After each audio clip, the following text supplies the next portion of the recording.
I really had a rude awakening, coming to America and having this all of a sudden my color or my race be an issue.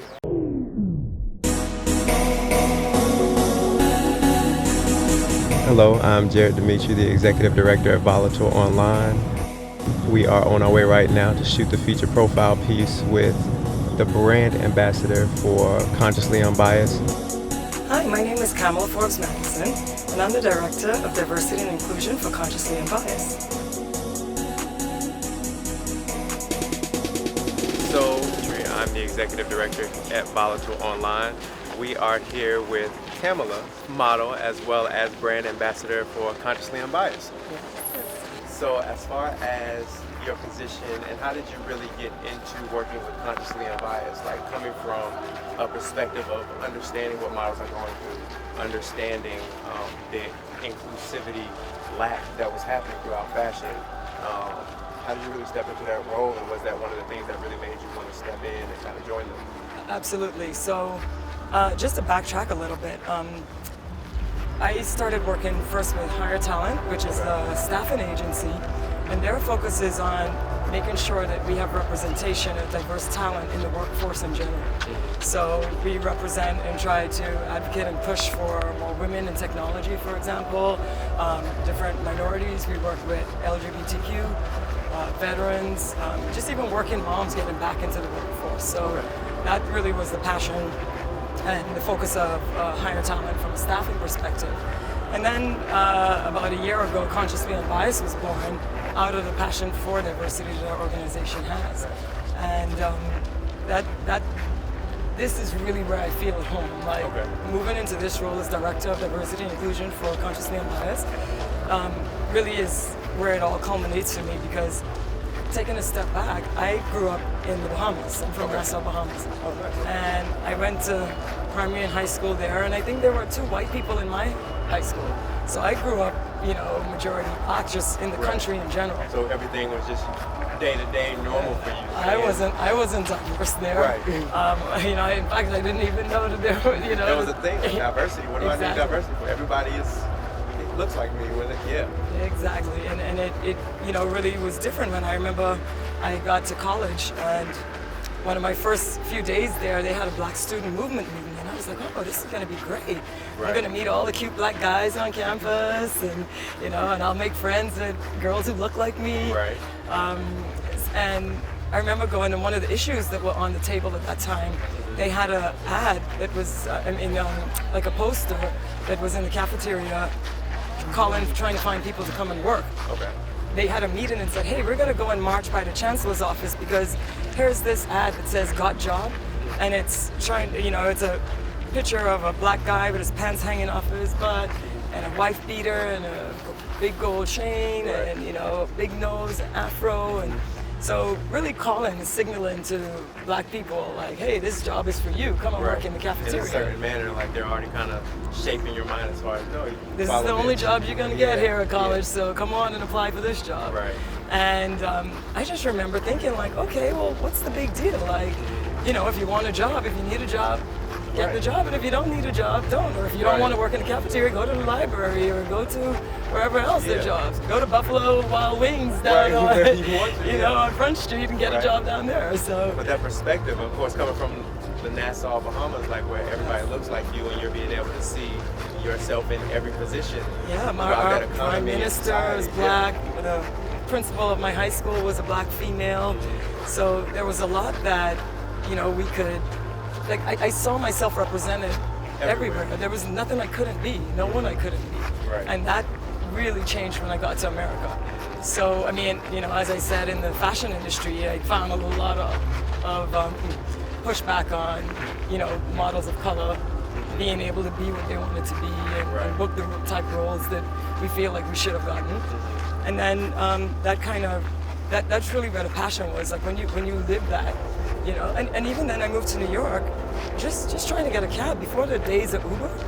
Oh, you can imagine just trying to get a cab. I'm out at the club at 3 Right. o'clock in the morning trying to get The home. late night cab, you're trying to call something. Yep, They're and used to they- those stories. They're getting robbed by this demographic of people, so they're only, no, I'll pass and pick up the next person. Absolutely. And you know, I mean, I'm fairly cute. I got on a nice little dress. Right. You think everybody's stopping for that? Yeah, no, they'll drive right past me and stop and pick up the white guy right Wow. there on the north side of the street. And I'm Right. on the south corner, so I really had a rude awakening, you know, coming to America and having this, like, all of a sudden my color or my race be an issue. Right. So I think that's where my passion for the work that I'm doing now really comes into play. Okay. For us, Consciously Unbiased is really about gathering change agents to say belonging is more of the norm rather than the exception. You know, we're affecting the workplace as well as the world in general. So that's what's really behind my passion for this project that we have now. And it's a grassroots movement. So this T-shirt that you see me wearing, mine is the bling because I Right, just had I to like add the my bling. own fashionista touch on it. Right. But what these T-shirts are, we have branded merchandise that we sell, and we donate 100% of the profits to different diversity-related organizations. Oh, wow. So we support Girls Who Code to try to build the next generation of women in STEM. That's huge. We support NGLCC for LGBTQ rights. Right. We support veteran organizations. So we give back and we work with corporations to, you know, donate to whatever charities they feel passionate about. Kind of creating those ties and really kind of stepping into the corporate world a little bit, but also really making sure that they are putting their money into something that's really going to like real initiatives, not just something that's like a, you know, sometimes general write-off, but Yeah. like, no, this is actually going to help. And you know, our diversity, initiatives. yeah, diversity and inclusion also has become a lot of buzzword. Yeah. You know, we're trying to put like a authentic face behind that and show people what belonging really looks like. Okay. So we have a couple of tools that we do where we go into organizations and create learning experiences instead of just a training where you sit down and you listen to, hey, these are all the facts and the figures why diversity is important. Right. That education is important, but the thing is, real change doesn't happen until you feel something in your heart, right? It's really about you remembering 6 months later. It's something you have to internalize and really connect with, and then you kind of understand and see what it really is in a whole different perspective. But perspective is everything. When we create empathy as we do this, it's about vulnerability, looking at vulnerability as a strength rather than a weakness. Okay. And if you could really bring your authentic self to work, and you know, you might share a story that, you know, isn't something that you really want your coworkers necessarily to know, but that just creates such a feeling of inclusion and having people understand who you are. Right. Creates a better work environment for everybody. It's really about just creating empathy in the workplace and helping. I mean, at the end of the day, you know, the ROI on that, there's more profitability. There's a business case behind it, but it's really about also showing to the world what your employment brand is, what your initiatives you really care about. Because people nowadays, they don't, especially millennials, they really care about not just about a job and a paycheck, but knowing that the organization they work with has their same values at heart.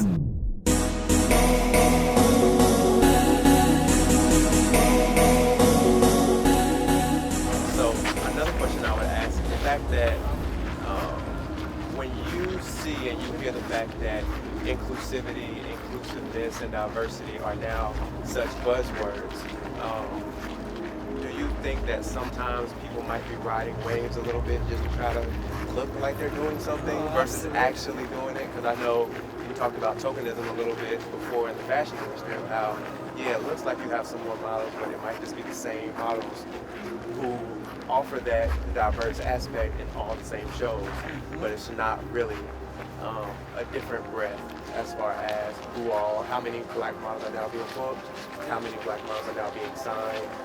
I think Instagram gives, you know, some opportunity because certain people are able to build their own profiles and get booked, but in the actual business and industry of it, do you really feel like it's following the buzzwords that are out there? I definitely feel like there's, a lot of buzz happening, but there are some people and companies who are stepping up to the plate and actually doing, you know, making real change happen. I think you look at the fashion industry, and like I was just in a runway show the other day, and there were I was the only black model there. But there was a Asian model, and there was a model from Brazil, and then a lot of the other ones were Russian. But Okay. at the end of the day, it's still a step in the right direction, you know. Like, and that's why I like to say it's the power of the perspective. You look at something, and you know that there's still further that we could go with this. Yeah, I mean, why can't we have equal amount of blacks, equal amount of Asians, equal amount of whites, Right. you know, and make it a perfect world, right? Exactly. But we have to celebrate like one thing at a time. And I think just looking at it and seeing the changes that are being made, and I think the noise is actually starting to produce some results. So Right. I think you got to start somewhere. I think sometimes it being talked about and then it being pressured to make a change, sometimes we'll always push like those small steps of change forward. And then when you have organizations like Consciously Unbiased that kind of stand for a lot of those things and really trying to create principles and faces behind just those buzzwords of saying, hey, well, we actually are the people who have the brand and the business, and we do this day to day. And having such a big network behind, we're like, you know, organically going out to the community and having people come in and share their stories. I mean, like I said, it started out as a t-shirt and us just trying to give back to those organizations, but now we've put a whole leadership team behind it, and we're now, you know, going out into organizations and giving them a face that they could go and show to kind of try to draw in their talent pool. So if it's LGBTQ, people that they're trying to bring into the organization, they get to signal like, hey, we're doing things, like our health policy is inclusive. So they're really we're giving them that lens to tell their story and show what their company is really about, and that it's not just us. So I think one of the things even in fashion that I was really proud about this year was, I mean, with Tom Ford being the new president of the CFDA, and then he recently appointed his panel of directors on the board, and several of them were, you know, designers of color who are really pivotal in the industry, between Virgil Abloh, between Kirby, and then, you know, the creative director and designer of Cushioning. I thought all of those she's a really things good were friend of mine, so I was super happy. You got the word probably a little bit before some people. I was super happy to see that, yeah. But I think that's just amazing, because a lot of times when we have certain pitfalls, like for instance Gucci, but when Gucci kind of creates their Change Makers initiative that offers an opportunity for different individuals of color who have that lens in America and understand what are some of the things that may trigger us or have be issues for us here, it invites us in the room to have those conversations. I think with Consciously Unbiased, you all are able to make it in a lot of those rooms and have a lot of those conversations, sometimes on our behalf. So it's good to really, you know, sit down and meet the director, really be able to introduce you as being the director of this brand that pushes out this initiative that we're really looking for and that people are really calling for right now. Absolutely. Going into the new year of 2020, what would be one of the main points and initiatives that you're looking to bring in and really push forward with at Consciously Unbiased? Great question there. We are working on a lot of things. Like right now, mental health and workplace wellness are big emerging issues that we're talking about.